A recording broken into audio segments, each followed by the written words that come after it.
Tayo po mga kaibigan ay narito sa ito po ay parte ng Marilaki Highway po. Ano?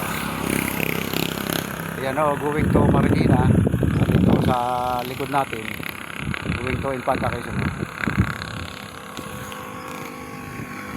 Papasyalan ho natin mga kaibigan yung bagong ginagawang kalsada rito. Ito ho ay sa sakop po ng Barangay Gumian, Purok Antipolo raw ho mga kaibigan. At ito raw ho ay lulusot sa Barangay Tungguhin, sa Sitio Baliwag, Infanta Quezon. Diretso ho naman sa Agus River ho. Titingnan ho natin, samahan ho ninyo tayo na puntahan ang bagong kalsadang ito. Lalakadin lang ho natin mga kaibigan dahil sobrang taas at rough road pa ho ito. Mahirapan ho tayo magbisikleta. At taas ho talaga mga kaibigan. Kaya ho, lakad ho ulit tayo. Ayan mga kaibigan.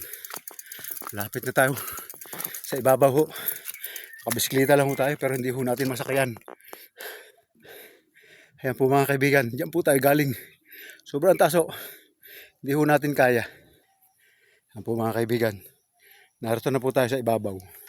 Medyo pantayanin ho ito. At medyo magubat ho. Ayan, pero sa banda dyan ho. Puro niyugan ho yan.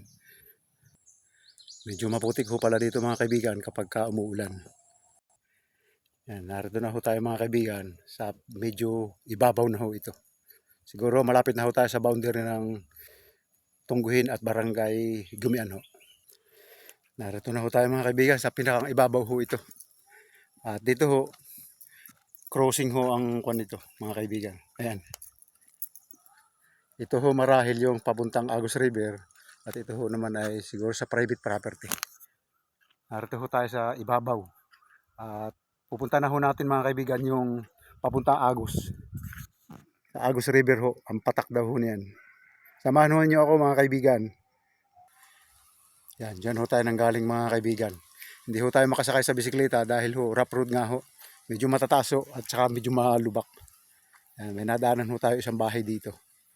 Yan ho, marahil yan ho yung papuntang Agus River ho. Ang kalsadang ito ho mga kaibigan ay bagong gawa pa lamang. At siguro ho, ang susunod na gagawin nila dito, mag-graveling na ho sila mga kaibigan. Kaya tinahon nyo na, lupa pa ho yan.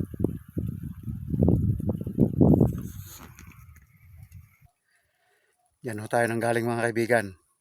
At dito ho naman tayo pupunta. Ayan ho. Papalapit ho tayo ng papalapit sa Agus River. Yan ho mga kaibigan. Graveling pa ho talaga ang kailangan dito. Doon ho, yun ho. May tao ho ron. May bahay ho doon. Hindi lang ganong kita. Ito ho ay mga niyugan. No?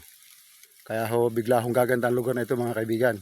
Kapag na gumanda na ho ang kalsadang ito. Panibagong crossing ho ito mga kaibigan. Yan ho. Yan ho siguro yung papuntang Agus. At ito ho naman ay papunta sa siguro mga private property ho. At dito ho naman tayo nang galing mga kaibigan. Tingnan ho niyo mga kaibigan ho. Ang gaganda ho ng puno yan. At ito ho kung tawagin ito sa amin dito. Ito po. Itong punong ito yung malaruhat na puti. Ito ho namang isa.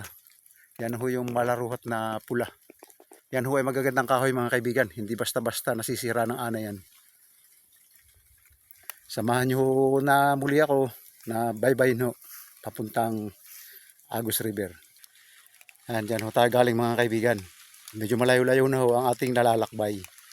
At ito ho, nakasigurado na ho tayo na ito ho ay papuntang Agus River. Dahil ayan ho ang Sierra Madre. Tatanaw na ho natin.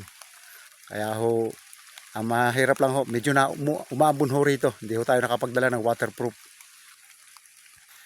Pahinga ho muna tayo mga kaibigan. Medyo lumalakas ho ang ulan. Ayun ho, Sierra Madre ho yan. At dito ho tayo sa ilalim ho ng puno. Medyo maulan ho mga kaibigan. Kaya pahinga po muna tayo. So mga kaibigan, medyo lulusong tayo ng konti. Tapos paakyat ho yun. Paakyat ho yun mga kaibigan. Mga kaibigan.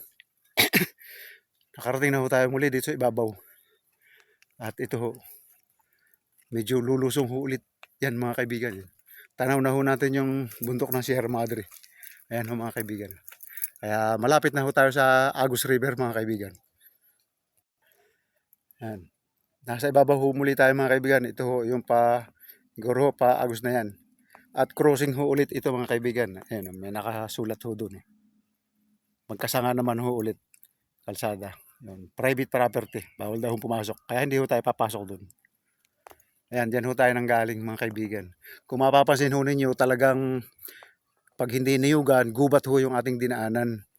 Salamat na lang ho at mayroon hong ginagawang kalsada rito. Masyado hong mataas mga kaibigan. Itong parting ito. Ayan. Talaga hong medyo hihirapin ho. Kahit ho malakas sila siguro. Narito na ho tayo mga kaibigan sa ibaba. Nalalapit na ho tayo dun sa ako na pag lumakad pa ho tayo ng mga konti pa, pantayanin na ho yan. Papunta na ho sa Agus River. At ito ho yung sinasabi ko sa inyo, medyo mataas ho. Mataas ho yan. Talaga hong hirap na hirap ho dyan siguro. Yan po mga kaibigan. Papunta na ho yan sa Agus. Marahil ko yan yung sinasabing sa may baliti. Pupunta na ho natin dahil ngayon ho lang naman tayo nakarating dito sa kalsadang ito. Yan ho yung pinanggalingan natin mga kaibigan. At ito na ho yung ito ho ay sakop na ho ng Baliwag marahil ho ito. Ito ho. Yan ho. Ganda na ho ito. Pag ito ho ay natapos, unlad ho ang lugar na ito. Mga kaibigan, ayan ho. Nasa ibaba na ho yun. Sa banda ron. At yan ho. Talaga hong maganda ho ang kakalabasan nitong kalsadang ito. Mga kaibigan, nag-graveling na ho pala dito sa bandang dulong ito. At mararating ho natin yan maya maya. Ito ho yung pinanggalingan natin. Ayan ho. Mabilis na ho pala ito matatapos mga kaibigan dahil nag-umpisa na ho sila mag-graveling. Ayan ho. So mga kaibigan, going po ang graveling po nila rito. Dire-diretso ito. Ayan o. Ayaw naman na pinagbigyan ng caretaker.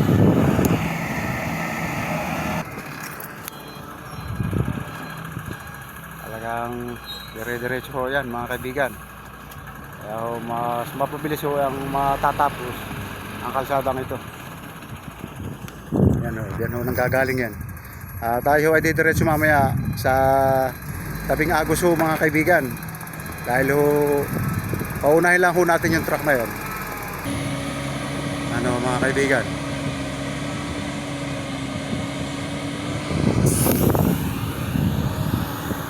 Patuloy ho ang kanilang bono.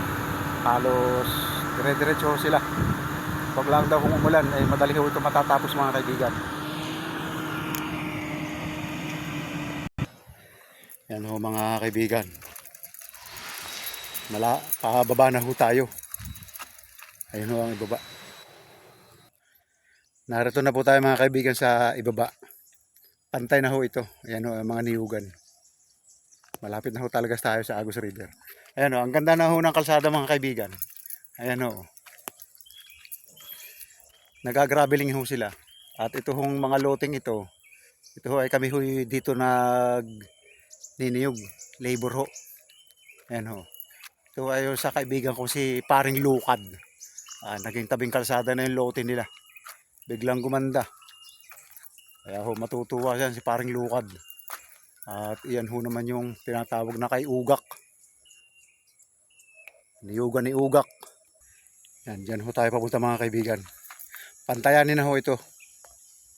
At dyan ho tayo nang galing ho. Yung mga niyugan ho ng aking mga kabarkada ay tabing kalsada na ho. At hindi na rin ho mahirap para sa mga taga rito sa amin ho. Yan ho.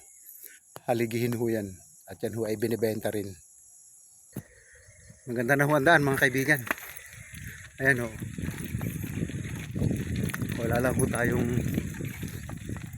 cameraman. Kaya ho hindi tayo. Ayan. Ayan ho mga kaibigan. Tabing Agus na ho yan. Nakabike lang ho tayo mga kaibigan. Ayan o. Malapit na ho tayo sa tabing Agos. Dito ho pala yung dumaan. Biglang ganda ho ang lugar na ito mga kaibigan.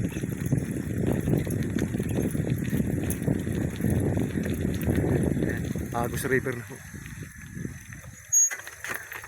Hinto ho muna tayo. Malalim ho yung lusong. Yan ho mga kaibigan, dyan ho tayo galing mga kaibigan. At tayo ho ay nasa tabing Agos River na. Ayan ho. Ang dami yung heavy equipment, ayun. At may project ho diyan, ayan ho. Yan ho siguro flood control. Ang ganda ho niyan. General na cargo yan mga kaibigan. Ayan. At dito na ho natin mga kaibigan tatapusin ang ating home video. Gusto ko lang ipakita sa inyo na may ginagawa hong kalsada rito at yan ho ay malaking tulong ho sa mga mamamayan ng bayan ng Infanta at bayan ho ng Real Quezon.